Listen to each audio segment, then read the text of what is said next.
Thank you for judging. We absolutely could not put on this event without you.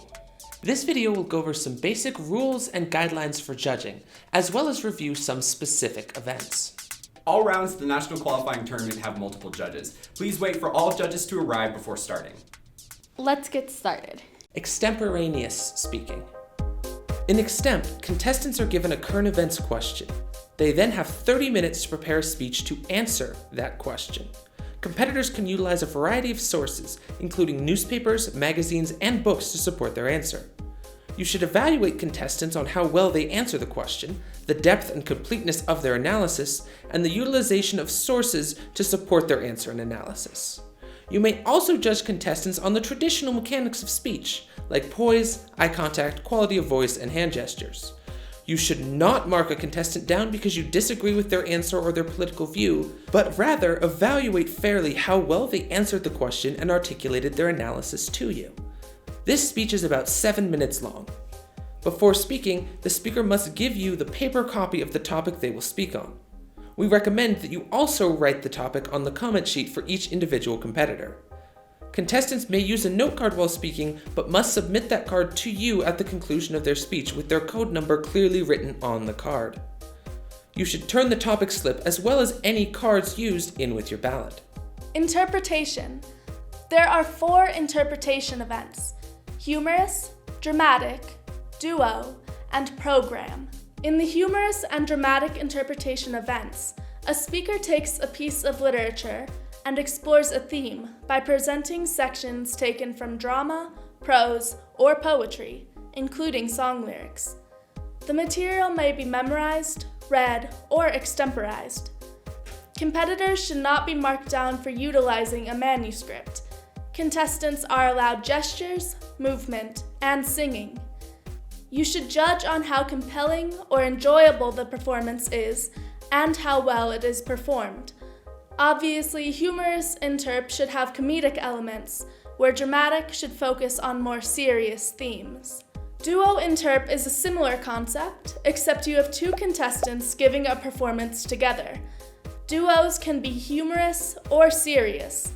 You should again judge on how compelling or enjoyable the performance is, and how well the scene is conveyed and performed. There are 2 special rules in duo. 1. Performers' focus may be direct during the introduction, the performers may look at each other, but must be indirect, offstage, during the performance itself. 2. They may not touch each other except during the introduction. If duo partners do touch, you should note that on your ballot. In program oral interp, contestants intersplice multiple types of literature into a single, cohesive performance. Using selections from prose, poetry, including song lyrics, and drama, contestants develop an interesting argument or theme that is supported in different ways by each piece of literature they select. A manuscript is required and may be used as a prop within the performance as long as the performer maintains control of the manuscript at all times. Performances can also include an introduction written by the contestant to contextualize the performance, as well as state the title and the author of each selection. Each program must contain at least 2 of the 3 genres: prose, poetry, or drama, and contestants are encouraged to include all 3. Original oratory. OO is a persuasive speech authored by the contestant. It is approximately 10 minutes long and should persuade you to do something or to think about something in a particular way. You can judge this speech on the traditional mechanics of speech: poise, eye contact, quality of voice, and hand gestures. This speech was written by the contestant, which means you can also judge the quality of writing, development of analysis, and the organization of the speech. You should not mark a speech down because you disagree with it, but fairly judge a speaker on their persuasiveness. Original oratory speeches must be memorized. Informative.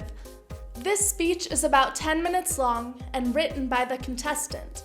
This speech should enlighten you, inform you, or demonstrate a subject for you.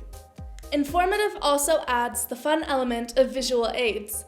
Visual aids are not mandatory and should be utilized to enhance the speech. You should judge speakers on the traditional mechanics of speech, as well as the quality of writing and the organization of the speech. Speakers should clearly convey their information in an approachable way. You should learn a lot during a round of informative. In this portion of the video, we'll go over the rules and events of debate. Debate can sometimes be intimidating to a new judge, but it doesn't have to be. Anyone can effectively judge a round of debate. While we will cover some terms and guidelines in this video, it is the job of the debater to make sure that you understand and are persuaded by their arguments. Ultimately, debate rounds come down to effectively conveying reasoning and analysis to the judge. Any team or competitor that does this best should win the round. How should you decide a debate round? Skill and analysis, which includes not only the analysis of the resolution, but also analysis of the argumentation in the debate as it progresses. Validity, clarity, and organization of arguments, including writing and reasoning within a competitor's own case, as well as the refutation of their opponent's case and argumentation. Use of evidence. This includes the proper use of sources to form sound conclusions. Whether or not an argument requires evidence to be persuasive is up to you. Effectiveness of delivery, which includes a competitor's speaking skills and persuasiveness. Remember that while effective delivery is important, in debate, argumentation should be the first consideration. What should not influence your decision? The resolution. Because debaters cannot choose which side of the resolution to advocate, you should not vote based on prejudices in favor of or against the resolution, preconceived notions or arguments. You should evaluate the round based only on the arguments that the debaters make and not on your personal opinions or on the arguments you would have made if you'd been debating. Debating style. You should not penalize competitors if their style, either in case construction or delivery, differs from that which you personally prefer, but rather you should evaluate all styles on the basis of their effectiveness. Other things to note. If a debater claims that a rule was broken by the opposing side, you should not vote based on this accusation. Instead, you should write two things on the ballot: what the accusation is and your observation of what actually happened. Then decide the debate as you normally would. If there were any rules violations, they will then be resolved in the tabulation room. Debaters may argue about what a particular piece of evidence says. You may ask to see any evidence you would like after the round. You are not required to ask for or look at evidence, but if it will help your decision, feel free to ask the competitors to view it. Be sure to return the evidence to the teams it belongs to when you are finished with it. Ballots. Debate ballots come in triplicate. The white and yellow portions of the ballot will ultimately go to the debaters so they can read and utilize your comments. The pink portion is for the tabulation room. Once you've decided and written in the winner of the debate and entered speaker points for each debater, please tear off and return the pink bottom sheet of your debate ballot to the judge table. You may then spend as much time as you wish writing comments for the debaters on the remaining portions of your ballot. The faster we get your pink sheet, the faster we can get the next round started and keep the tournament running on time. Public Forum Debate, or PF, is a team event in which debaters advocate for or reject a resolution. Debaters should display solid logic and reasoning, advocate a position, utilize evidence, and communicate clear ideas and solid conclusions. All debaters should behave in a professional and respectful manner. No new arguments may be introduced in the final focus. However, debaters may include new evidence to support prior arguments. Every round of Public Forum begins with a coin toss. The winning team has the option of choosing either side, pro or con, or the speaking order, first or second, in the round. The losing team makes the remaining choice, either side or speaking order. After the coin toss, fill out your ballot with the team speaking first on the left side. If you like, ask the debaters to fill out the top of the ballot for you. Because Public Forum debates are shorter, we may ask you to judge two debates in the same round.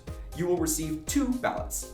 Debaters will enter the room and debate, then the next set of debaters will enter the room to debate. Please make your decision on the first debate before the second debate starts. Lincoln Douglas debate, or LD, focuses on two debaters clashing over a resolution of value, which means they're focusing on what ought to be over what is.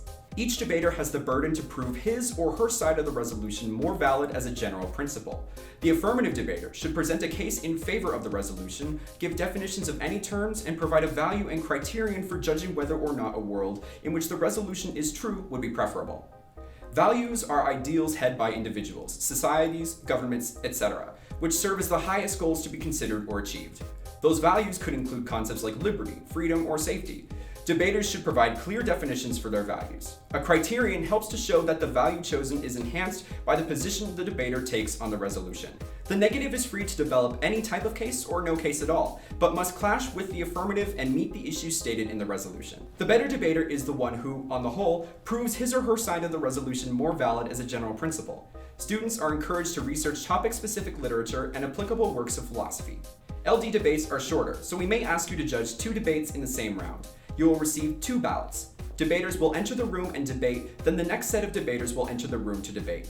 Please make your decision on the first round before the second one starts. Policy is a 2-on-2 event in which the affirmative team proposes a plan and the negative team argues why we should not implement said plan. The ultimate goal of the affirmative is to show the status quo, or the way things are in the world without the plan, is worth rejecting in favor of living in a world where the plan is adopted.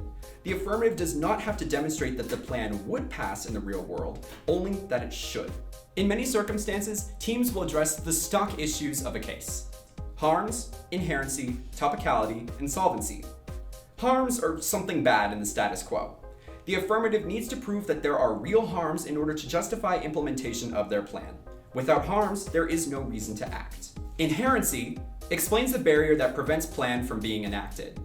The affirmative must prove that either their plan has not been done or that there is something blocking its implementation. Topicality is the argument that suggests that the affirmative needs to present a case that fits under the umbrella of the resolution. If the plan does not belong or does not fit, then no matter how convincing the case, it should be rejected by the judge. Solvency is the affirmative's ability to rectify or reduce the harms presented in the debate. To win, the affirmative must show that their plan improves the status quo or is better than the alternatives. The presumption in policy debate is that if the negative can win one of the stock issues, then they win the debate. The negative can also win if they demonstrate that the harms of the plan outweigh the benefits through disadvantages and critiques. Disadvantages are arguments that are designed to show unintended negative consequences of enacting the affirmative plan. If the negative's disadvantage outweighs the affirmative's benefits, the negative should win the debate. The negative may also propose an alternative to the affirmative plan in the form of a counterplan. Counterplans are used by the negative to show that there is a better option available for solving the affirmative harms, or one that avoids its disadvantages. This video does not cover everything. One of the most fantastic things about debate is that competitors are allowed to create their own style of theory and delivery. If you hear anything that is unfamiliar to you, treat it as any other aspect of the case and treat it accordingly. Those are our events today. Please feel free to ask any additional questions at the judges' table. Once again, thank you so much for judging. We couldn't do what we do without you. Have a good time today in rounds.